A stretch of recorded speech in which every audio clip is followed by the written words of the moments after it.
আহলে হাদিস সমাজের ভিতরে অন্যান্যদের কথা বাদই দিলাম, যেই গণতন্ত্র হারাম, যেই গণতন্ত্র মানবতা ধ্বংসকারী, গণতন্ত্র কি মানবতা ধ্বংসকারী, অশান্তি সৃষ্টিকারী, অশান্তি সৃষ্টিকারী হলো গণতন্ত্র। গণতন্ত্র মানবতা ধ্বংসকারী, মানে আমার ভোট আমি দেব, যাকে খুশি তাকে দেব। আমার বউ যদি বলে আমার ভোট আমি দেব, যাকে খুশি তাকে দেব, তুই কে? তাহলে স্বামী স্ত্রীর লড়াইয়ের নাম কি? গণতন্ত্র। স্বামী আর স্ত্রী লড়াই করবে আর বলবে যে আমার ভোট আমি দেব, যাকে খুশি তাকে দেব। তা আমার স্ত্রীর সাথে আমার মারামারি। আমার বেটা যদি বলে আমার ভোট আমি দেব, যাকে খুশি তাকে দেব, তুমি বাপ হয়েছো, বাপ হয়ে থাকো, তোমার এখানে কি কাজ? বিরাট জটিল ব্যাপার নয়? তাই তো আমাদের নিকটস্থ আত্মীয়ই বাপ আর বেটা দুইজন দুই দলে। শেষ পর্যায়ে বেটা বাপকে গুলি করলো। আল্লাহ, বেটা বাপকে গুলি করেছে। কেন? বেটা বলছে বাপকে যে এই কেন্দ্রে ভোটে আপনি যাবেন না, আপনি বাপ আছেন, আপনি সম্মান নিয়ে থাকেন। বাপ এক দলে আর বেটা আর এক দলে। ওই কেন্দ্রের ভোটগুলো সব আমি নেব। তখন বাপ ছেলেকে এক কষে থাপ্পড় মেরে দিয়েছে। বেটা তোকে আমি জন্ম দিলাম আর তুই আমাকে বলিস আমি ভোট কেন্দ্রে যাব না? পরে শুরু হলো বাপ বেটা মারামারি। বাপ বেটাকে গুলি করলো, সরি বেটা বাপকে গুলি করলো, কিন্তু সে গুলিতে মারা যায়নি, বেঁচে ছিলেন। আল্লাহ সবাইকে ক্ষমা করুন, আল্লাহ মা। তাহলে এই গণতন্ত্র যে একটা ভয়ানক জিনিস, এই জিনিসটা মানুষকে বুঝানো এত কঠিন যারা বুঝতেই চায় না।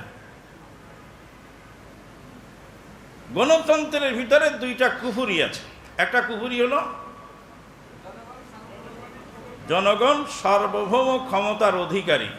আজকে সকালবেলা আমরা বলি ফাআলুল লিমা ইউরিদ, আল্লাহ সার্বভৌম ক্ষমতার অধিকারী, তিনি যা ইচ্ছা তাই করেন, যা ইচ্ছা তাই করতে পারেন। জনগণ সার্বভৌম ক্ষমতার অধিকারী, জনগণ সকল ক্ষমতার উৎস। আর দুই নম্বর হলো মেজরিটি মাস্ট বি গ্রান্টেড, যার লোক বেশি তারটা ঠিক, আর যার লোক কম তারটা বেঠিক। এখন এটা দিয়ে ইসলাম কায়েমের জন্য এক শ্রেণীর লোক চেষ্টা করছে, এটা দিয়ে ইসলাম কায়েম করবে। নাপাক পানিতে যেমন উজু হয় না, 50,000 বার উজু করলে যেমন কাজ হয় না, প্রস্রাব দিয়ে পায়খানা ধুইলে যেমন পবিত্র হয় না। আপনার কাপড়ে পানি লেগেছে, পায়খানা লেগেছে, তা আপনি কী দিয়ে ধুইলেন? প্রস্রাব দিয়ে ধুইলে কি পবিত্র হবে? কী দিয়ে ধুইতে হবে? পানি দিয়ে ধুইতে হবে। ঠিক কুফরি গণতন্ত্র দিয়ে ইসলাম হতে পারে না। কিন্তু এই ক্ষমতার লোভে আজকে মানুষ পাগল পাড়া হয়ে গেছে। ক্ষমতার লোভে মানুষ নৈতিকতা হারিয়েছে, আদর্শিক জবাবদিহিতা হারিয়েছে। ক্ষমতা এমন একটা জিনিস যে ক্ষমতার লোভে মানুষ টিকে থাকতে পারে না হকের উপর। এই জন্য নবী সাল্লাল্লাহু আলাইহি সাল্লাম বলছেন, দুইটি নেকড়ে বাঘ ক্ষুধার্ত, ক্ষুধার্ত নেকড়ে বাঘ দুইটি যদি এক পাল ছাগলের উপরে ছেড়ে দেওয়া হয়, এই এক পাল ছাগলকে যে পরিমাণ ক্ষতি ক্ষুধার্ত নেকড়ে বাঘ যতটুকু করতে পারে, সম্পদ ও সম্পদের সম্মানের লোভ তার চেয়ে বেশি ভয়ানক ক্ষতিকারক। সমস্যা জটিল, দেশের প্রেক্ষাপট অত্যন্ত কঠিন। আমরা বুঝতে পারছি না যে আমরা ভালোর দিকে যাচ্ছি না খারাপের দিকে যাচ্ছি।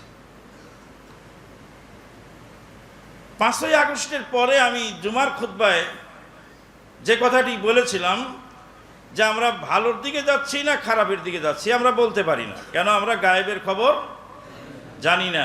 আর আল্লাহ বলছেন আসা আন তাকরাহু শাইয়ান ওয়া হুয়া খায়রুল লাকুম, ওয়া আসা আন তুহিব্বু শাইয়ান ওয়া হুয়া শাররুল লাকুম। তোমরা অনেক জিনিসকে খারাপ মনে করো, কিন্তু সেটা তোমাদের জন্য কল্যাণকর। আর অনেক জিনিসকে তোমরা ভালো মনে করো, সেটা তোমাদের জন্য কি? অকল্যাণকর। তা আমরা অনেক জিনিসকে ভালো মনে করে তুলে নিচ্ছি।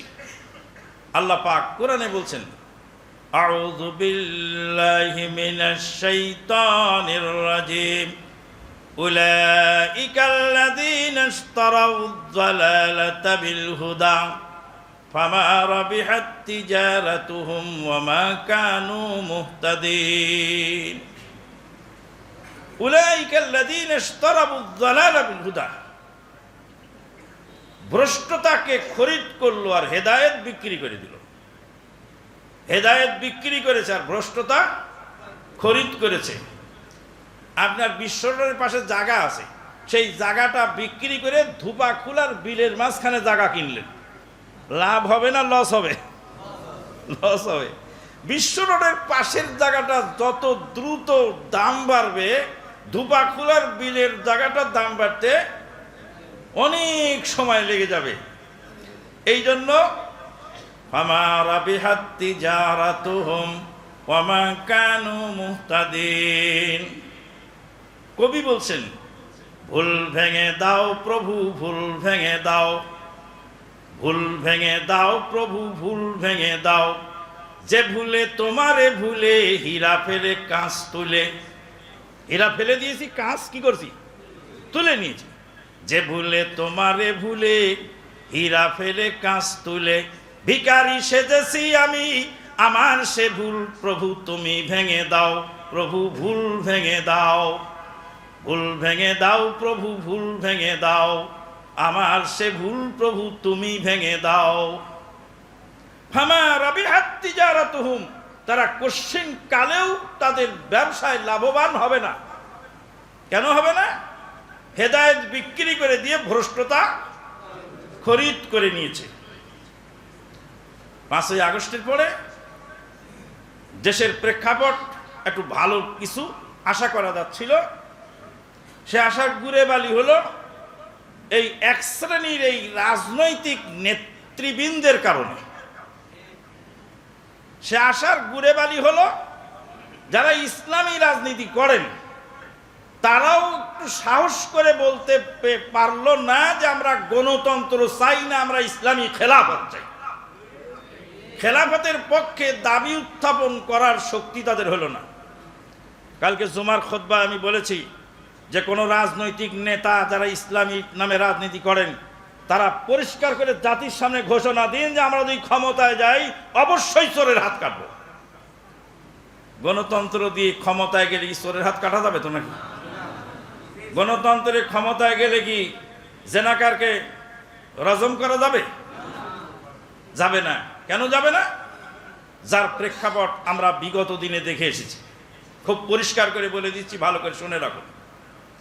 বাংলাদেশের ইসলামী দলের একজন জাতীয় সংসদ সদস্য, তিনি জাতীয় সংসদে ঢুকলেন মাথা নিচু না করে। স্পিকার মহোদয় তাকে প্রশ্ন করলেন যে আপনি জাতীয় সংসদে ঢুকলেন তো মাথা নিচু করলেন না কেন? জাতীয় সংসদে ঢুকতে হলে কি করতে হয়? মাথা নিচু করে স্পিকার মহোদয়কে সম্মান জানিয়ে তাকে সম্মান দেওয়ার জন্য মাথা নিচু করে ঢুকতে হয়। তখন উনি বলছেন, আমি মুসলিম, আমি কারোর সামনে মাথা নত করি না। স্পিকার মহোদয় বললেন, এটা কি ইসলামী সংসদ? এটা কি ইসলামী রাষ্ট্র? এটা কি ইসলামী সংসদ? আপনি যদি সংসদের আইন না মানবেন, আপনি যদি গণতন্ত্রের নিয়ম না মানবেন, তো আপনি তো এখানে আসাই ঠিক হয় না। আসছেন গণতন্ত্রের ঘাড়ে সোয়ার হয়ে, আর এখানে এসে ইসলামের দোহাই দিচ্ছেন। বলছে না, আমি মুসলিম, পৃথিবীর কারোর সামনে মাথা নত করি না। বলে এটা আপনার ওয়াজ মাহফিলে চলবে, কিন্তু এই জাতীয় সংসদে চলবে না। জাতীয় সংসদে কি করতে হবে? মাথা নিচুর বিরুদ্ধে বিল উত্থাপন করতে হবে। কি করতে হবে? বিল উত্থাপন করতে হবে। আপনার বিল সংসদে উত্থাপিত হবে। তখন জাতীয় সংসদের স্পিকার মহোদয় বলবেন যে এই বিল উত্থাপিত হলো, এর পক্ষে বিপক্ষে রায় দাও। এবার বিপক্ষে মাথা নত করার পক্ষে হাজার হাজার মানুষ, মানে জাতীয় সংসদের সিংহভাগ মানুষ, আর মাথা নত করার বিপক্ষে অল্প কয়েকজন। তখন স্পিকার মহোদয় বলেন, হ্যাঁ জয়যুক্ত হইয়াছে, হ্যাঁ জয়যুক্ত হইয়াছে, হ্যাঁ জয়যুক্ত হইয়াছে। অতএব মাথা করার নত করার নিয়মটা এখানে থেকে যাবে, এটাকে চেঞ্জ করার উপায় নেই। চোরের ভোট নিয়ে যদি আপনি সংসদে যান, তা আপনি চোরের হাত কাটবেন কি করে? দেশের চোর বেশি না ভালো মানুষ বেশি? চোরের সংখ্যা বেশি, খারাপ মানুষের সংখ্যা বেশি। নবী সাল্লাল্লাহু আলাইহি ওয়াসাল্লামের জামানায় তাই ছিল, খারাপ মানুষের সংখ্যা বেশি ছিল, আর ভালো মানুষের সংখ্যা কি ছিল? কম ছিল। রাসূলুল্লাহ সাল্লাল্লাহু আলাইহি ওয়াসাল্লাম বদরের যুদ্ধে নামলেন ৩১৩ জন সৈনিক মুজাহিদ, আর আবু জাহেলের সৈনিক ছিল কত? ১,০০০। ১,০০০-এর মোকাবেলায় ৩১৩ জন নিয়ে যুদ্ধে যখন নামলেন, নামার পরে দেখা গেল যে জয়যুক্ত হয়ে গেলেন মুসলিম বাহিনী। আল্লাহ পাক বললেন, কাম মিন ফিয়াতিন কালিলাতিন গালাবাত ফিয়াতান কাসীরাতাম বিইذনিল্লাহ। অল্প সংখ্যক লোক অনেক সময়, কত অল্প সংখ্যক লোক জয়যুক্ত হয় সংখ্যার গরিষ্ঠ জনগণের বিপক্ষে। বলছিলাম যে আজকে নৈতিকতা এবং আদর্শিক জবাবদিহিতা এটা হারিয়ে গেছে স্রেফ ক্ষমতার লোভে। সমস্যা জটিল, আদর্শের উপর টিকে থাকাটাও জটিল। প্রত্যেক মুমিনকে ঈমানি দায়িত্ব পালন করতে হবে আদর্শের উপরে টিকে থাকার জন্য। আদর্শের উপরে টিকে থাকার জন্য মুমিনকে দায়িত্ব পালন করতে হবে, আর এই আদর্শের উপর টিকে থাকাটাই হলো মহাশক্তি। আল্লাহ পাক বলেন, ওয়ালা তাহিনু ওয়ালা তাহজানু ওয়া আনতুমুল আ'লাউনা ইন কুনতুম মুমিনিন। তোমরা হীনমন্য হয়ো না, হীনবল হয়ো না। ওয়া আনতুমুল আ'লাউন, তোমরা একসময় বিজয় লাভ করবে। ইন কুনতুম মুমিনিন, যদি তোমরা মুমিন হও। তাহলে শর্ত হলো মুমিন হতে হবে, হীনবন্য হওয়া যাবে না, চিন্তা করা যাবে না, দৃঢ়তা অবলম্বন করতে হবে। মক্কায় রাসূলুল্লাহ সাল্লাল্লাহু আলাইহি ওয়াসাল্লাম এবং সাহাবায়ে কেরামগণ যে দৃঢ়তার পরিচয় দিয়েছিলেন, তারই ওসিলায় আল্লাহ রাব্বুল আলামিন মদিনায় ইসলামী রাষ্ট্র দান করলেন।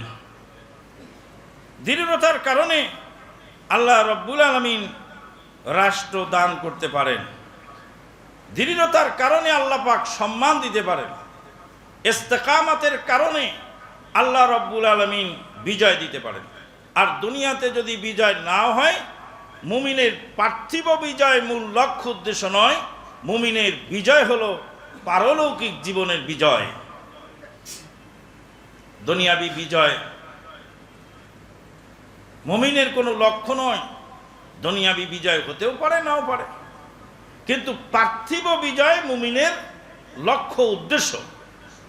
তার দুইটা দলিল। এক নম্বর দলিল হলো ঈসা আলাইহিস সালাতু ওয়াস সালামকে আল্লাহ পাক উঠিয়ে নিয়ে গেলেন। আজকে ফজরে তেলাওয়াত করা হলো, কামা ক্বালা ঈসা ইবনু মারইয়াম লিল হাওয়ারিন মান আনসারি ইলাল্লাহ ক্বালাল হাওয়ারিয়ুনা নাহনু আনসারুল্লাহ ফামানাত তাইফাতুম মিন বানি ইসরাঈলা ওয়া কাফারাত তাইফা فأيدنا الذين آمنوا على عدوهم فأصبحوا ظاهرين। আল্লাহ বললেন, ইমানদারদেরকে সাহায্য করলাম আমি। ইমানদারের নবী কোথায় চলে গেল? আসমানে চলে গেল।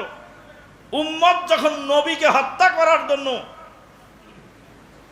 ঈসা আলাইহিস সালামের উম্মত যখন তাকে হত্যা করার জন্য প্ল্যান পরিকল্পনা এঁটে দিল, তখন আল্লাহ পাক স্বয়ং নবীকে উঠাই নিয়ে গেলেন আসমানে। নবীকে আল্লাহ হেফাজত করলেন আসমানে। ওয়ামা কাতালুহু ওয়ামা সালাবুহু বাল শুববিহা লাহুম ওয়ামা কাতালুহু ইয়াকিনা। আল্লাহ পাক বলেন ওয়ামা কাতালুহু ইয়াকিনা, ঈসা আলাইহিস সালামকে আল্লাহ তারা মারতে পারেনি, নিশ্চিত আল্লাহ পাক তাকে আসমানে উঠাই নিয়েছেন। আল্লাহ রাব্বুল আলামিন ঈসা আলাইহিস সালামকে আসমানে উঠাই নিলেন। বনি ইসরাইলের লোকেরা অসংখ্য নবী এবং রাসূলকে হত্যা করেছে। ওয়ায়াকতুলুনাল আম্বিয়া বিগাইরি হক, অন্যায়ভাবে নবী রাসূলদেরকে হত্যা করেছে। নবী উম্মতের হাতে নিহত হওয়ার পরেও নবী সফল। কথা বোঝা যায়? মানে নিহত হলেও কি হয়? সফল হয়। ঈসা আলাইহিস সালামকে আল্লাহ আসমানে উঠাই নিয়ে গেলেন, উম্মত তাকে মারতে পারল না। এই অবস্থায় আল্লাহ পাক বলেন ফায়াদানাল্লাযীনা আমানু আলা আদুওয়িহিম ফাসবাহু যাহিরিন, যারা ঈমানদার আমি আল্লাহ তাদেরকে শক্তি দিলাম, সাহায্য করলাম, আর আমার সাহায্য পেয়ে তারা জয়যুক্ত হয়ে গেল। জয়যুক্ত হয়ে গেল মানে রাষ্ট্র ক্ষমতা পেয়ে গেল নাকি? রাসূলুল্লাহ, এটা একটা দলিল। আর একটা দলিল, রাসূলুল্লাহ সাল্লাল্লাহু আলাইহি ওয়াসাল্লামের জনৈক সাহাবী বীর বিক্রমে যুদ্ধ করছেন। যুদ্ধের ময়দানে যুদ্ধ করছিলেন, হঠাৎ করে কাফেরের তলোয়ারের আঘাতে তিনি শহীদ হয়ে গেলেন। যখন কাফেরের তলোয়ারের আঘাতে তিনি শহীদ হয়ে যাচ্ছেন, শাহাদাত বরণ করার পূর্ব মুহূর্তে তিনি বললেন ফুস্তু রাব্বিল কাবা, রব্বে কাবার কসম আমি জয়যুক্ত হয়ে গেলাম। যুদ্ধে জয়যুক্ত হলেই জয়যুক্ত, শহীদ হয়ে যাচ্ছেন তাও বলছেন আমি জয়যুক্ত হলাম। তার মানে ইমানদারের ইমান নিয়ে বেঁচে থাকাটা সফলতা, ইমানদার ইমান নিয়ে মরে যাওয়াটা সফলতা। থাকলো তোমার যুদ্ধের ময়দান, থাকলো তোমার যুদ্ধে জয়যুক্ত হওয়া। আমি যে শহীদ হলাম ইমান নিয়ে, তাই আমি সফল হয়ে গেলাম। সাহাবী বললেন ফুস্তু রাব্বিল কাবা, রব্বের কাবার কসম ইমানি হালতে আমি শহীদ হলাম, এটাই আমার সফলতা। তাহলে ইমানদারের বিজয় কি পার্থিব? ইমানদারের বিজয় হলো আদর্শের উপরে টিকে থাকা এবং আদর্শ নিয়ে কবরে যাওয়া। এটা আমাদের ইমানি দায়িত্ব। সম্মানিত উপস্থিতি, আমরা একটা জিনিস খুব শিখেছি যে নেতা যদি ভালো হয় তাহলে দেশও ভালো হয়ে যায়। নেতা যদি ভালো হয় তো দেশও ভালো হয়ে যায়। বর্তমানে প্রধান উপদেষ্টা যেভাবে কাজকর্ম শুরু করেছিলেন, তা আমরা মনে করেছিলাম একজন ভালো নেতা পেলাম, ইনশাআল্লাহ ভালো কিছু আমরা পাব, এবং শুরুতে আমরা এরকম কিছু দেখতেও পাচ্ছিলাম। কিন্তু অসাধু রাজনৈতিক নেতৃবৃন্দের চাপে আর কোপে হাত পা বেঁধে অক্টোপাসের মতো আঁকড়ে ধরে তাকে একটা ভালো কাজ তো দূরের কথা, ভালো প্রস্তাবনা আনারও সুযোগ দেয় না। তার মানে এই দেশের মানুষ এই নষ্ট রাজনীতিবিদদের, এক শ্রেণীর নষ্ট রাজনীতিবিদদের হাতে জিম্মি, কঠিনভাবে জিম্মি হয়ে গেছে। যার ফলে নেতা ভালো হলে জনগণ ভালো হয়ে যায়। এই যে কথা, এটা মানুষের তৈরি করা তন্ত্র। আর রাসূলুল্লাহ সাল্লাল্লাহু আলাইহি ওয়াসাল্লাম বলছেন মানুষ যখন খারাপ হবে আল্লাহ পাক তাকে জালেম শাসক নিয়োগ করে সেই খারাপ মানুষকে দমন করবে। খারাপ মানুষকে দমন করার জন্য কি লাগে? জালেম শাসক লাগে। খারাপ মানুষকে দমন করার জন্য জালেম লাগে, আলেম দিয়ে কাজ হয় না। আমি উদাহরণ একটা দিয়ে থাকি মাঝে মধ্যে, যে আমার গ্রামের বাড়িতে একটা পুকুর আছে, পুকুরটা সংরক্ষণের দায়িত্ব ইমাম সাহেবকে দিলাম। ইমাম সাহেব ভালো মানুষ। এবার দেশের জনগণ কেউ মানে না, এলাকার জনগণ কেউ মানে না, সবাই পুকুরের মধ্যে লাফ দেয়।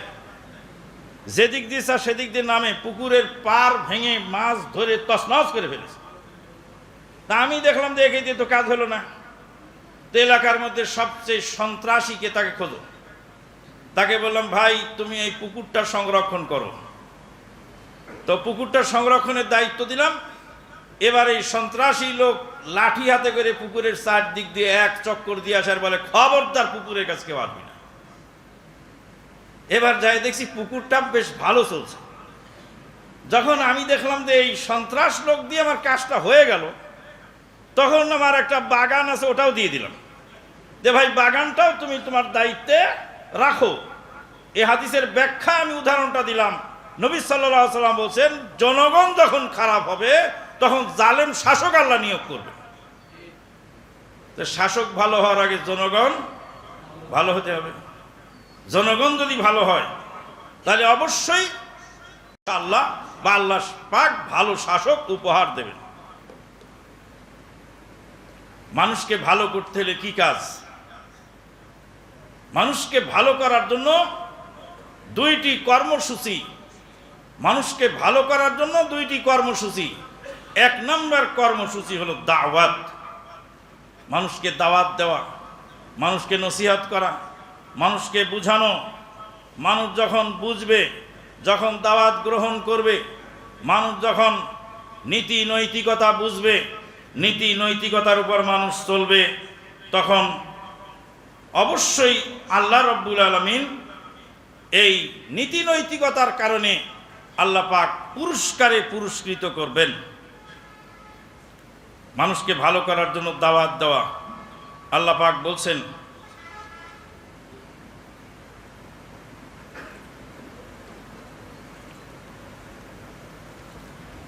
আল্লাহ পাক বলছেন, কুনতুম খায়রা উম্মাতিন উখরিজাত লিন-নাস, তোমরাই হলে উত্তম উম্মত। উখরিজাত লিন-নাস, মানুষের কল্যাণে তোমাদেরকে সৃষ্টি করা হয়েছে। উখরিজাত লিন-নাস, মানুষের কল্যাণে তোমাদের জন্য সৃষ্টি করা হয়েছে, তোমাদেরকে সৃষ্টি করা হয়েছে। কুনতুম খায়রা উম্মাতিন উখরিজাত লিন-নাস, মানুষের কল্যাণে তোমাদেরকে সৃষ্টি করা হয়েছে। তোমাদের কাজ কি? তা'মুরুনা বিল মা'রুফি ওয়া তানহাউনা আনিল মুনকার, ভালো কাজের নির্দেশ দিবে আর খারাপ কাজ থেকে তোমরা নিষেধ করবে। ভালো কাজের নির্দেশ দেওয়া, খারাপ কাজ থেকে নিষেধ করা, এই দুইটি কর্মসূচি বাস্তবায়ন করার কারণে আল্লাহ পাক খায়রিয়াতের সার্টিফিকেট দিয়ে দিলেন। কুনতুম খায়রা উম্মাতিন, তোমরা উত্তম জাতি। আল্লাহ পাক তোমাদেরকে সৃষ্টি করেছেন জনকল্যাণমূলক কাজ করার জন্য। আর জনকল্যাণমূলক কাজ হলো তা'মুরুনা বিল মা'রুফি ওয়া তানহাউনা আনিল মুনকার, তোমরা ভালো কাজের নির্দেশ দিবে আর খারাপ কাজ থেকে মানুষকে বারণ করবে। সম্মানিত উপস্থিতি, গণতন্ত্রের মাধ্যমে পৃথিবীর কোনো দেশে শান্তি আসেনি। 2002 সালে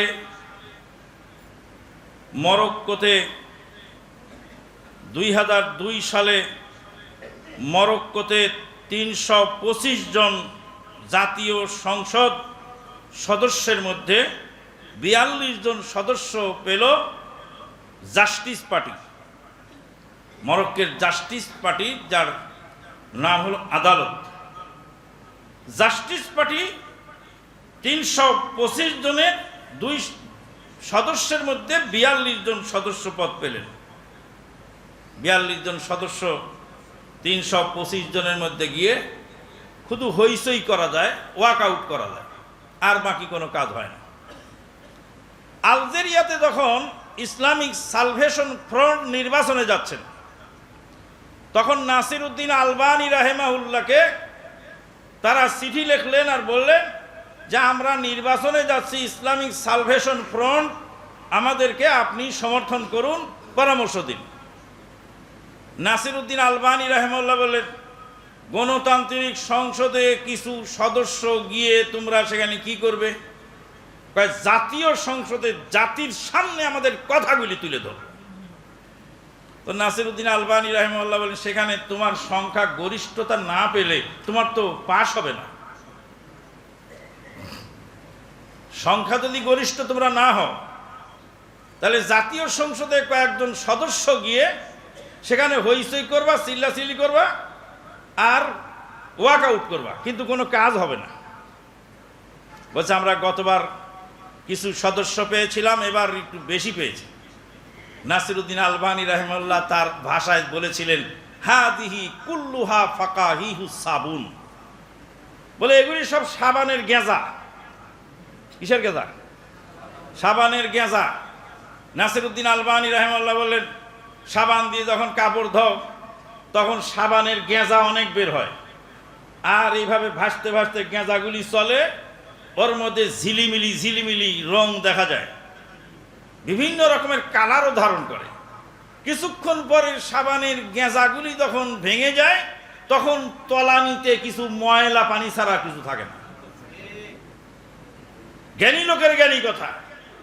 নাসিরউদ্দিন আলবানী রাহিমাহুল্লাহ বলে, এটা সাবানের গেঁজা।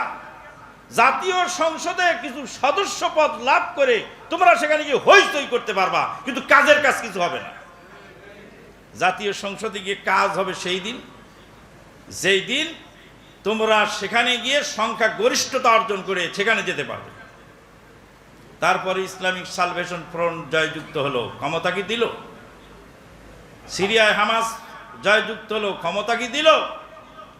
আমাদের বাংলাদেশে জয়যুক্ত হয়েছিল পূর্ব পাকিস্তান জাতীয় সংসদে তদানীন্তনকালের আওয়ামী লীগ শেখ মুজিবুর রহমানের নেতৃত্বে জাতীয় সংসদের সংখ্যা গরিষ্ঠতা পেল, পাকিস্তান কি ক্ষমতা দিল? কি করলো? লাস্টে কি করতে হলো? ওই আহলে হাদিস আন্দোলনের কাছেই আসতে হলো। দাওয়াত ও জিহাদ। এক নম্বর দাওয়াত দিবা, দাওয়াত দিয়ে যখন বাধাগ্রস্ত হবে, প্রেক্ষাপট তৈরি হয়ে যাবে, তখন জিহাদের মাধ্যমে নিতে হবে। লড়াই করেই ক্ষমতা নিয়েছিল শেখ মুজিবুর রহমান। দেয়নি, পাশ করার পরেও কি করেনি? দেয় নাই। আপনি যদি ভোটে পাশও করেন কিন্তু আপনাকে দিবে না। আলজেরিয়ার একজন বড় আলেমে দ্বীন, মদিনা ইউনিভার্সিটির প্রাক্তন প্রফেসর ডক্টর আবু বকর জাবের আল জাজাইরি, প্রফেসর আবু বকর জাবের আল জাজাইরি, তিনি আলজেরিয়ায় গেলেন, যুবকদেরকে বললেন, আবনাই ওয়াহিবাই হাইয়া বেনা নাতাগান্না বেনিদাইল কোরআন, হে আমার ভক্ত অনুকূল, হে আমার মোহাব্বতের আল্লাহর বান্দারা, হে আমার ভাই সকল, হে আমার বাবাজিরা, আসো আমরা কোরআনের কথা একটু শুনি। তোমরা যে নির্বাচনে যাচ্ছ, এই নির্বাচনে যাওয়া তোমাদের জন্য ঠিক হবে না। তখন মাইক কেড়ে নিয়ে, কি কেড়ে নিল? মাইক কেড়ে নিল যুব সমাজ, আর কইল, ইয়া কালবা সৌদি, এ সৌদের রাজতন্ত্রের কুত্তা। নাউজুবিল্লাহ। বড় আলেমকে বলছে, উলামাউল হায়দে ওয়ান নেফাস, মাসিকের মাসলা, বাচ্চা পশু ভূমিষ্ঠ হওয়ার পরে রক্ত কয়দিন থাকবে, কি করতে হবে, এই মাসলা ছাড়া তোদের কাছে কিছু নাই। উলামাউদ্দোলার ওয়াল পেট্রোল ইয়ারুদ্দুন আলা উলামাইল জিহাদ। পেট্রো ডলারের আলেমেরা জিহাদি আলেমদের বিরুদ্ধে কথা বলে। কথা বোঝা যায়? মাইক কেড়ে নিল শেখ আবু বকর জাবের জাজাইরি। এরা কোনো ইতিহাসে পাবেন না, আলজেরিয়ার ছাত্র, মদিনা ইউনিভার্সিটি পড়েন। এই মর্মে একটা বই আছে, বইটার নাম হলো মাদারিকুন নাজরে ফি সিয়াসা, আরবিতে লেখা। মাদারিকুন নাজরে ফি সিয়াসা, এই রুয়া দাখিলিয়া, এই বইটা লিখেছেন আব্দুল মালেক আল জাজাইরি, আলজেরিয়ার একজন আলেম, তার নাম আব্দুল মালেক আল জাজাইরি।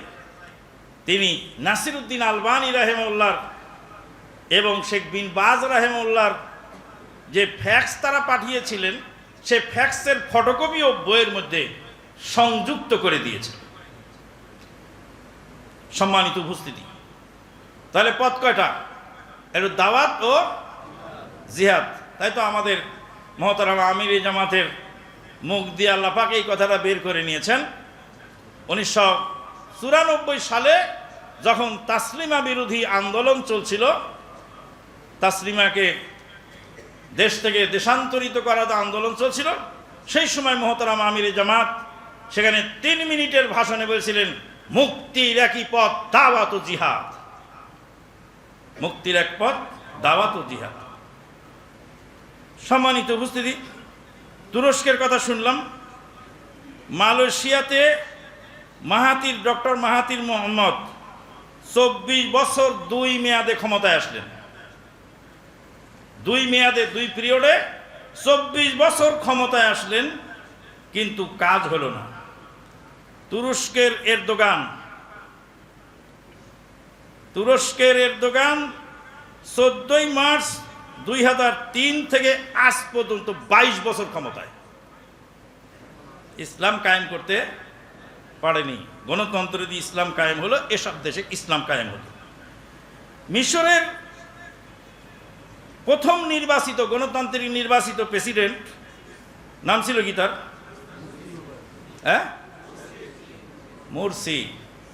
মুরসি 1 বছর কয়েকদিনের মাথায় ক্ষমতাচ্যুত হয়ে গেল। মিশরে 99% মুসলিম ইসলাম চায়, বাংলাদেশে 92% মুসলিম ইসলাম চায়, কিন্তু এই গণতন্ত্রের করাল গ্রাসে পড়ে, গণতন্ত্রের এই অক্টোপাসে আঁকড়ে ধরার কারণে ইসলাম সেখানে প্রতিষ্ঠিত। আজও যদি গণতান্ত্রিক নির্বাচন করে ইসলামী দলেরা ক্ষমতা পায়, জাতীয় সংসদে গিয়ে হইচই করতে পারবে, কিন্তু ইসলামী আইন পাশ করানো তার জন্য কঠিন।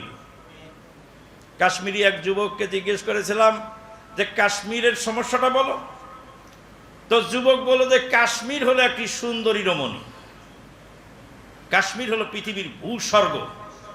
কাশ্মীরে লেখা আছে, আগার ফেরদাউস বর্রে জামিয়াস হামিয়াস হামিয়াস হামিয়াস, আল্লাহর জমিনে যদি জান্নাতুল ফেরদাউস থাকে তো আমি কাশ্মীর।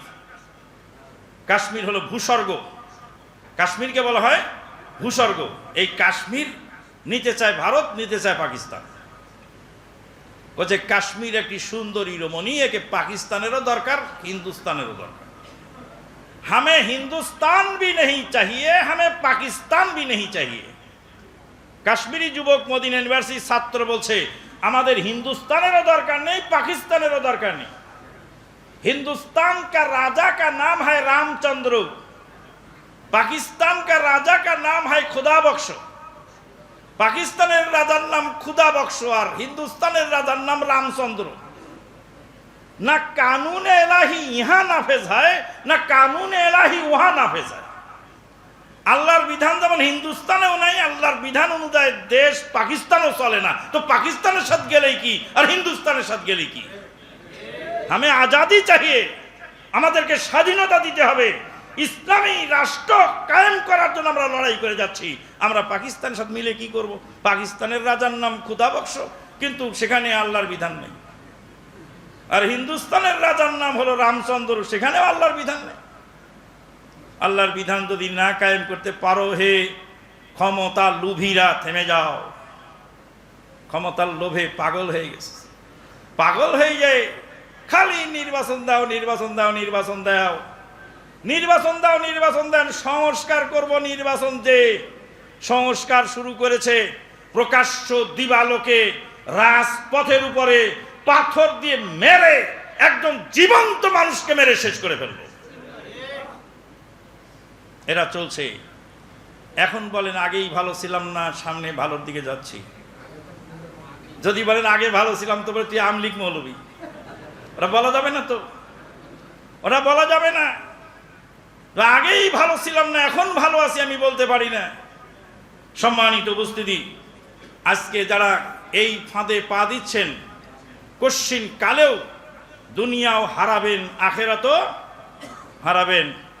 আব্দুর রাজাক বিন ইউসুফ সাহেব বলছেন, আমার চাপাইয়া ভাষায় বলে আমও গেল, সালাও গেল, কানতে কানতে চোখও গেল। আমও গেল, সালাও গেল, কানতে কানতে চোখও গেল। দুনিয়া তো হারাবা হারাবা, আখেরাতটাও হারিয়ে যাবে। অন্তত পক্ষে সাহাবীর মতো বিজয়ী বেশে শহীদ হওয়ার সময় যদি বলতে পারো ফুস্তু রব্বিল কাবা, রব্বে কাবার কসম আমি জয়যুক্ত হয়ে গেলাম। যাবেন ক্ষমতায়, ক্ষমতা নেবেন। আল্লাহু আকবার, সুবহানাল্লাহি বিহামদিহি। আমাদের এক ভাই একটা সুন্দর কবিতা লিখেছেন, ঘরের ছেলে ঘরে ফেরো, ঘরে ফেরার পালা, এবার ঘরে ফেরার পালা। বাসা তোমার এখন সিঁড়ি, করছো পরের চামচাগিরি, কোরআন সুন্নাহর জমিদারি করে অবহেলা, ঘরে ফেরার পালা, এবার ঘরে ফেরার পালা। তাই হচ্ছে আপনার ঘরে আপনি ফিরে গেছেন, আর আমার ঘরে আমি আসি। আমিও আমার ঘরে ফিরে আসছি। আমি কাকরাইলের গাঁটটি নিয়ে কাকরাইলে রাত পার করছি। আমি শ্যামানুল্লাহ, আমি 6 উসুলের বয়ান করেছি। দোস্ত বুজুর্গ, 6টি উসুলের উপর চলিতে পারলে দিনের উপর চলা সহজ হইয়া যায়। কালেমা নামাজ একরাম, কালেমা নামাজ, এলেম ও জিকির, একরামুল মুসলিমিন, সহিনিয়ত, তবলিগ, কালেমা লা ইলাহা ইল্লাল্লাহ। কোনো কিছু থেকে কোনো কিছু হয় না, যাহা কিছু হয় আল্লাহ থেকে হয়। কোনো তরিকায় শান্তি নেই নবীর তরিকা ব্যতীত। তুরাগ নদীর পারে গাঁটটি নিয়ে বসে থাকা আমানুল্লাহ আমি, কাকরাইলের মসজিদে রাত্রি যাপন করা আমানুল্লাহ আমি, আর রমনা পার্কে মাওলানা দেলোয়ার সাইদির মাহফিল পাহারা দেওয়া আমানুল্লাহ আমি। মাওলানা দেলোয়ার সাইদি সাহেবের মাহফিলে বাধা সৃষ্টি করলো, আমরা সেখানে পাহারা দেওয়ার জন্য চারদিকে ঘিরে রাখলাম। সেখানে আমি ছিলাম, সেই পাহারাদারের ভিতরে আমি একজন। বুক পেতে গুলি খাবো, সাইদি সাহেবের গায়ে যেন আঘাত না লাগে। তারপরে সাংস্কৃতিক অনুষ্ঠান হল, সাইদি সাহেব কয়েক মিনিট বক্তৃতা দিয়ে চলে গেলেন দ্রুত গতিতে। প্রেসিডেন্ট এরশাদ সাহেব একটা চিঠি পাঠালেন, চিঠির মধ্যে লিখছে রাজনৈতিক কোনো বক্তব্য এখানে দিবেন না। উনি জ্বালাময়ী ভাষণ কয়েক মিনিট দিয়ে নেমে চলে গেলেন। পরিস্থিতি থমথমে। সেখান থেকে আমি ঘরে ফিরে এসেছি। মহতারাম আমিরে জামাতের বইটা যখন পড়লাম, 3টি মতবাদ, সমাজ বিপ্লবের ধারা। 1986 সালে রানীবাজারে এই বক্তব্য, মহতারাম আমিরে জামাতের উদ্বোধনী ভাষণ, সমাজ বিপ্লবের ধারা। সেদিন এক লোক বলছিল যে আপনার আমির তো হলো সেকুলারিজমে বিশ্বাসী, বলে হাসরের ময়দানে তোমাকে আল্লাহ তুলবে, আমার আমিরকে উঠাবে। সেকুলারিজম প্রমাণ করতে হবে। উদাত্ত আহ্বান বইটা তুমি পড়েছো? কয় না। 3টি মতবাদ পড়েছো? না। সমাজ বিপ্লবের ধারা পড়েছো? না। ইসলামের খেলাফত নেতৃত্ব নির্বাচন বইটা পড়েছো? কয় না। তো আমার আমিরে জামাতের কোনো বই পড়ো নেই, আর তুমি সেকুলার বললা কি করে? 3টি মতবাদ বইয়ের মধ্যে একটি মতবাদ হলো সেকুলারিজম। সেকুলারিজমের বিরুদ্ধে জ্বালাময়ী ক্ষুরধার লেখনী 1986 সালে মহতারাম আমিরে জামাতির, তাকে বলো তুমি সেকুলার। নাউজুবিল্লাহ মিন যালিক। সম্মানিত উপস্থিতি, আমরা তো পড়ালেখা করতে চাই না। এখন নতুন করে আরেকটা ধোঁকাবাজি তৈরি করছে। গণতন্ত্র এক জিনিস আর নির্বাচন আর এক জিনিস। গণতন্ত্র এক জিনিস আর নির্বাচন আর এক জিনিস। এটা হলো নেক্সট সুরতে ধোঁকা। ছন্দপতন হয়েছে যুবক। আহলে হাদিস আন্দোলন ষড়যন্ত্রের কবলে পড়ে নাই। যুবক, তুমি ষড়যন্ত্রের কবলে পড়েছো, ফিরে আসো। আহলে হাদিস আন্দোলন কোনোদিন ষড়যন্ত্রের কবলে পড়বে না। ষড়যন্ত্রের কবলে তোমরা পড়ো, ফিরে আসো। ক্ষমতার লোভ মানুষকে পাগল বানিয়ে দেয়। এক ফকিরকে জিজ্ঞেস করছে, এক আর একে কয়? 2 রুটি। 2 রুটি মানে? এক আর একে 2 বলো না, 2 রুটি কেন? আমি ক্ষুধার্ত মানুষ, রুটি ছাড়া কিছু বুঝি না। সম্মানিত উপস্থিতি, মানুষের তৈরি মানহাজ ছেড়ে দিয়ে নবী এবং রাসূল সাল্লাল্লাহু আলাইহি ওয়াসাল্লামের মানহাজ গ্রহণ করা, এই মানহাজের উপর বই লিখেছেন ডক্টর কে নাম বলেন একদম, আমার কাছে একটা পুরস্কার নেন। মানহাজের উপর বই লিখেছেন কে? মানহাজুল আম্বিয়া ফি দাওয়া, আসমাউ জাযাতান ওয়ালা মারাতাহিনা। মানহাজুল আম্বিয়া ওয়া রাসূল ফি দাওয়া, নবী রাসূলদের দাওয়াতি নীতি। বই লিখেছেন ক্ষণজন্মা মহাপুরুষ ডক্টর রবি বিন হাদি বিন উমাইর আল মাদখালি রাহিমাহুল্লাহ, যিনি কিছুদিন পূর্বে পৃথিবী থেকে বিদায় হলেন, যারই নাম অনুযায়ী আমাদেরকে মাদখালি বলে গালি দেওয়া হচ্ছে। দেখবেন মাদখালি বলা হয়। মোহাম্মদ বিন আব্দুল ওয়াহাব নজদি রাহিমাহুল্লাহর নাম অনুযায়ী ওহাবি বলা হয়। বেদাতিরা আমাদেরকে ওহাবি বলে। আর এক শ্রেণীর বেদাতিরা ডক্টর রবি বিন হাদি বিন উমাইর আল মাদখালি রাহিমাহুল্লাহর এই মানহাজের উপরে এই বই, আর এই বইয়ের কারণে আমরা তার এই মানহাজকে অনুসরণ করি। নবী এবং রাসূলের মানহাজ। নবী সাল্লাল্লাহু আলাইহি সাল্লামকে ক্ষমতায় দেওয়া হলো মক্কায়, আর বলা হলো মক্কার নেতৃত্ব চাও তোমাকে দেওয়া হবে। ক্ষমতা দখল করে মানুষকে পিটিয়ে আইন দিয়ে যদি মানুষকে ভালো বানানো যেত, তাহলে নবী সাল্লাল্লাহু আলাইহি সাল্লাম সেদিন আবু লাহাবের এই প্রস্তাব গ্রহণ করে মক্কায় দাওয়াত বন্ধ করে তিনি ক্ষমতা দিয়ে লাঠি পিটিয়ে মানুষকে সোজা করতেন। লাঠি পিটিয়ে মানুষকে সোজা করা তো দূরের কথা, ছাগলকেও সোজা করা যায়। ছাগলকে যত টানবেন ছাগল তত ব্রেক মারবে। ছাগলকে জোরে টান দিবেন, টাইট করে ব্রেক মারবে।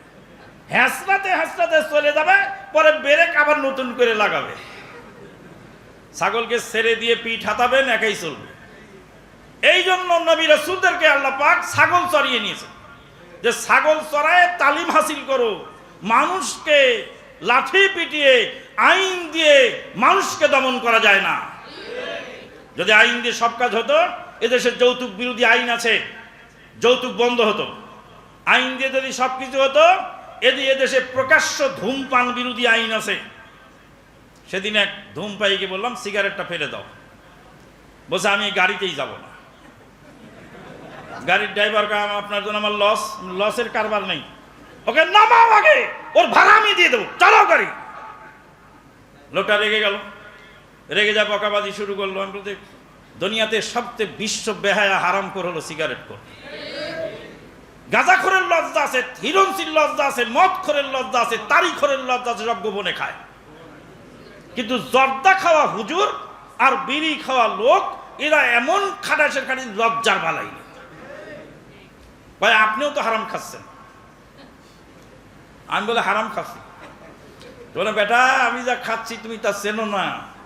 আমি যা খাচ্ছি তার নাম আমলকি, 400 টাকা কেজি। যখন 1000 টাকা কেজি হয়, তখনও আমি আমানুল্লাহ আমলকি কিনে খাই। আর মনে মনে বলি, আমলকির উপকারিতা যদি দেশের মানুষ জানতো, তাহলে কোটি টাকা কেজি হলেও কিনে খেত। ডাব কিনতে গেলে এক লোক 150 টাকা দাম। 19 টাকা দিয়ে ডাব খাওয়া যাবে। ওই লোকটা 15,000 টাকা ডাক্তারকে দিবে, কিন্তু ডাবওয়ালাকে 150 দিবে না। অথচ ডাব খেলে হয়তো বা আল্লাহ পাক ডাবের ওসিলায় তার রোগটা গিয়ে যেত, মুক্ত হতো। সম্মানিত উপস্থিতি, হকের উপরে টিকে থাকার জন্য 3টা টিপস একটু বলে শেষ করে দিই, সময় শেষ হয়ে গেছে। হকের উপরে টিকে থাকার জন্য কয়টা কাজ করতে হবে? 3টা। 1 নম্বর হল দোয়া, কাসরাতুদ দোয়া। রব্বানা লা তুযিগ কুলুবানা বা'দা ইয হাদাইতানা ওয়া হাব লানা মিন লাদুনকা রাহমাতান ইন্নাকা আনতাল ওয়াহ্হাব। নবী সাল্লাল্লাহু আলাইহি ওয়াসাল্লাম তিনি দোয়া করতেন, ইয়া মুকাল্লিবাল কুলুব সাব্বিত কলবি আলা দীনিক। হে দিলের পরিবর্তনকারী, তুমি আমাকে দ্বীনের উপরে অটল রাখো। মানুষের দিলের আরবি নাম হলো কালব। কালব শব্দের অর্থ মা ইয়ানকালিব। মা ইয়ানকালিব, একা একাই উলট পালট খায়, একা একাই উলট পালট খায় যে জিনিস, তার নাম হলো কালব। ইয়া মুকাল্লিবাল কুলুব সাব্বিত কলবি আলা দীনিক। আল্লাহ নবী বলছেন, বিশাল ময়দানে এলোমেলো হাওয়া বয়, এই অবস্থায় উড়ন্ত পাখির পালক, পাখির একটা পালক বাতাসে উঠছে, আর বাতাসটা এলোমেলো এলোমেলো বাতাসে একবার মাঠের দক্ষিণ প্রান্তে নিয়ে যাচ্ছে, আবার উত্তর প্রান্তে নিয়ে যাচ্ছে। এই এলোমেলো হাওয়ার মধ্যে একটি উড়ন্ত পাখির পালকের যেমন স্থিরতা নাই, মানুষের দেলের স্থিরতা নাই। এই জন্য মানুষের দেল ঘুরে যায়, মন ঘুরে যায়। বাজারে বের হলেন, দোকানে বসলেন, চা খেলেন, বৃষ্টি নেমে গেল, ফিরে গেলেন বাড়িতে, আজকে আর বাজারে যাব না। দেল ঝুঁকেছিল ওইদিকে, আবার দেল ঘুরে গেল বাড়ির দিকে। দোয়া করতে হবে, কি দোয়া? রব্বানা লা তুযিগ কুলুবানা বা'দা ইয হাদাইতানা ওয়া হাব লানা মিন লাদুনকা রাহমা ইন্নাকা আনতাল ওয়াহ্হাব। 2 নম্বর হল মুসাহাবাতু আহলিল ইলম। আহলে ইলমদের সাথে থাকবেন। আহলে ইলমদের সাথে থাকলে আপনার জন্য সহজ হয়ে যাবে। সাদ্দামের যখন যুদ্ধ লাগলো, তখন আমি ফলো করলাম যে দেশের বড় বড় আলেম ওলামারা কি বলেন। মোহতারাম আমির জামাত কুমিল্লার অধ্যক্ষ আব্দুস সামাদ রাহিমাহুল্লাহ, তাকে জিজ্ঞেস করলাম সাদ্দাম সম্পর্কে কি মন্তব্য আপনার? তো বলো সাদ্দাম তো একটা পশু। তাহলে সারা পৃথিবীর মানুষ সাদ্দামকে সমর্থন করতে ছেলের নাম রেখে ফেললো, হাজার হাজার ছেলে জন্ম নিল ওই বছরে, সবার নাম সাদ্দাম। সাদ্দাম যে পশু বা সাদ্দাম যে ক্ষতিকারক, এই জিনিসটা তখন বুঝতে পারিনি। সাদ্দামের লাশের দিকে থুতু মেরেছিল ইরাকিরা। লাশ যখন নিয়ে যাচ্ছে তখন থুতু মেরেছিল ইরাকিরা। পরবর্তীতে ইরাকিরা বুঝলো যে আমরা কি হারালাম। মানুষ ভালো থাকে, খারাপ থাকে, দুইটার মধ্যেই কিছু থাকে। নৌকার বাইরে যে পানি থাকে, সেই পানিতে কি নৌকা ডোবে? কোন পানিতে নৌকা ডোবে? যেই পানি নৌকার ভিতরে ঢোকে। নৌকার বাইরে পানি আছে অসংখ্য, বিশাল জলরাশি। বিশাল জলরাশিতে নৌকা ডোবে না। নৌকার ভিতরে 1 ড্রাম পানি ঢুকলেই নৌকা ডুবে যায়। কথা কি বোঝা যায়? নৌকার বাইরের পানিতে নৌকা ডোবে না, নৌকার ভিতরের পানিতে নৌকা ডোবে। আপনার নৌকা যেন মাঝপথে না ডোবে, তাই আপনাকে সতর্ক থাকতে হবে যেন বাইরের পানি ভিতরে ঢুকতে না পারে। আহলে ইলমের কাছে যখন যাবেন বিশ্বস্ত, তখন আপনি সেখানে ক্লিয়ার কনসেপ্ট পেয়ে যাবেন। এলেম হাসিল করতে হবে সালাফে সালিহিনের নীতি অনুযায়ী। আজকে আমাদের এলেম হচ্ছে ফেসবুক মার্কা এলেম না দিয়ে কোরআন সুন্নাহ ভিত্তিক এলেম অর্জন করবেন। আলেম ওলামা যারা প্রতিষ্ঠিত আলেম ওলামা, সুযোগ্য আলেম ওলামা, তাদের কাছ থেকে আপনি এলেম হাসিল করবেন। পরিশেষে কোনো মানুষকে দিয়ে কাজ করাতে হলে 2টি শর্ত। কয়টা? 2টি শর্ত। আমার ওই যে শরীফ ভাই আজকে কালকে বললেন যে আপনার এই ওয়াজটা আমি মুখস্থ করে রেখেছি। শুআয়ব আলাইহিস সালামের মেয়ে মুসা আলাইহিস সালামকে নিয়ে যাচ্ছেন বাড়িতে। কেন বাড়িতে নিয়ে যাচ্ছেন? বলে এই লোকটাকে কাজের মানুষ রাখবো। তখন বাড়িতে নিয়ে বলছে ইয়া আবাতি ইস্তাজিরহু ইন্না খায়রা মান ইস্তাজারতাল কওয়িউল আমিন।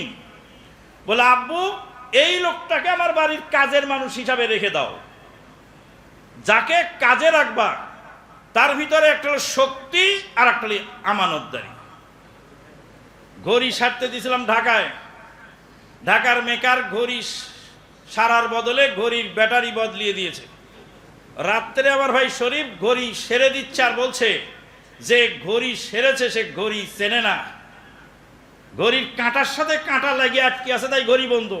আর ও ব্যাটারি শেষ হয়ে গেছে বলে ব্যাটারি বদলাই দিয়েছে, তাও চলে না ঘড়ি। ঘড়ির এক কাঁটার সাথে আর একটা প্যাঁচ খেয়ে লেগে আছে। তাহলে আপনি ঘড়ি সারতে দিলে মেকারের কাছে দেখবেন যে সে মেকার ঘড়ি সারতে জানে কিনা। যদি জানে তাহলে আপনার ঘড়ি সেরে দিবে, আর যদি না জানে তো আপনার ভালো ঘড়ি নষ্ট করে দিবে। তাহলে কয়টা শর্ত পাওয়া গেল? 1। আর একটা কি? কবিউন আমিন, আমানতদার। আমানতদার লোক যদি না হয় তাহলে আপনার মোবাইলের মাদারবোর্ড লাগাই দিবে। মেকার ভালো কিন্তু চোর, চলবে? ভদ্র মানুষ তাহাজ্জুদ গুজার কিন্তু কাজ বোঝে না, চলবে? কয়টা শর্ত পাওয়া গেল? 2টা শর্ত। মুসা আলাইহিস সালামকে যখন নিয়ে যাচ্ছে, মুসা আলাইহিস সালাম বলছে আমি আগে আগে যাই আর তোমরা পিছনের থেকে বলে দাও ডানে না বামে যেতে হবে। তখনই শুআয়ব আলাইহিস সালামের মেয়ে বুঝতে পারলেন যে এই যুবকের চরিত্র ভালো, তিনি তো নবী হবেন ভবিষ্যতে। চরিত্র ভালো না হয় কি করে? তিনি যদি আমাদের আমাদেরকে দেখতে ইচ্ছা করতেন তাহলে আমাদেরকে বলতাম তোমরা আগে আগে যে পথ দেখাও, আমাদেরকে বললেন তোমরা পিছনে থাকো, আমি সামনে হাঁটি, যাতে তোমাদের দিকে আমার নজর না পড়ে। পিছন থেকে বলো, রাস্তা বলে দাও ডানে না বামে যেতে হবে। মুসা আলাইহিস সালামের এই আমানতদারিতা, নির্জন পথে একটা বেগানা মহিলাকে পেয়ে তার দিকে সে নজর দেয় নেই, এই যে আমানতদারিতা। আর অসংখ্য রাখালকে সরিয়ে দিয়ে আমাদের ছাগলকে পানি পান করায় দিল। শক্তি আছে তার গায়ে, সে আমাদের কাজ করে দিতে পারবে। আমানতদারিতা আছে, একেই কাজের মানুষ রাখাও। শুআয়ব আলাইহিস সালাম বলে, মারে কাজের মানুষ রাখবো এই স্থায়ী।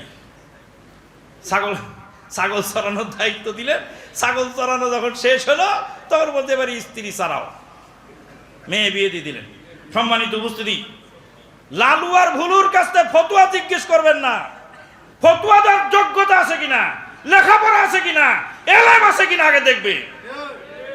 এলেম যদি থাকে কিন্তু সিটার মার্কা মৌলবী হয়, তাহলে তার কাছ থেকে ফতুয়া নেওয়া যাবে না, কারণ এলেম আছে কিন্তু আমানতদারিতা না। ওয়া আখিরু দাওয়ানা আলহামদুলিল্লাহি রাব্বিল আলামিন। আপনারা যেভাবে জেকে বসেছেন, ভাবখানা দেখে মনে হচ্ছে সকাল 10টা মতো চালাইলেও শুনবেন, কিন্তু আসলে আমাদের সময় তো পারমিট করে না। আরও আলোচক আছেন, বিজ্ঞ বিদগ্ধ আলেম ওলামা আছেন, তারা আলোচনা নিয়ে আসবেন। হারগুলে রঙ্গে বু দিগারাস, বিভিন্ন ফুলের বিভিন্ন রং এবং ঘ্রাণ, আপনারা তাদের কাছ থেকে এলেম হাসিল করবেন। আল্লাহর কাছে আমাদের জন্য দোয়া করবেন, আল্লাহ যেন শেষ পর্যন্ত হকের উপর টিকে থাকার তৌফিক দান করেন। আল্লাহুম্মা আরিনাল হাক্কা হাক্কান ওয়ারযুকনা ইত্তিবাআহু ওয়া আরিনাল বাতিলা বাতিলান ওয়ারযুকনা ইজতিনাবাহ। আল্লাহুম্মা ইয়াসসির উমুরানা ওয়া নাওবির কুলুবানা বিল কুরআনি ওয়াস সুন্নাহ ওয়া আখিরু দাওয়ানা আলহামদুলিল্লাহি রাব্বিল আলামিন। আসসালামু আলাইকুম ওয়া রাহমাতুল্লাহি ওয়া বারাকাতুহু।